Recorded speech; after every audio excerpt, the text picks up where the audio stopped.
नमस्कार शिक्षक मित्रो, आज आपण ओ यू आणि ओ डब्ल्यू या अक्षरांपासून तयार होणाऱ्या शब्दांचे जे उच्चार आहेत ते उच्चार आज आपण शिकणार आहोत. तर या ठिकाणी अतिशय सोपं आहे की ओ यू किंवा ओ डब्ल्यू याचा उच्चार आऊ होतो. काय होतो? आऊ. बघा, साधारणपणे हे जर शब्द एकत्र आले, एका ठिकाणी एक जर असले, तर यांचा उच्चार काय होतो? आऊ. काय होतो? आऊ. मग आता हे कुठेही असो, आता बघा ओ डब्ल्यू याचा काय होईल? आऊ. आणि एलचा ल काय झालं मग? आऊ. बघा एचचा काय होते? ह. काय होते? आणि याचा होते आऊ. मग काय झाला तो? आऊ. काय होते? बघा सीचा काय होते?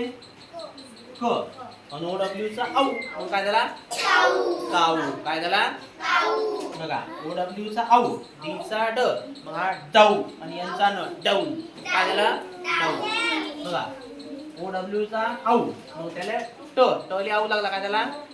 टाऊ. यांचा न टाऊन. काय झालं? बघा ओ डब्ल्यूचा आऊ आणि जीचा क, मग काय झालं?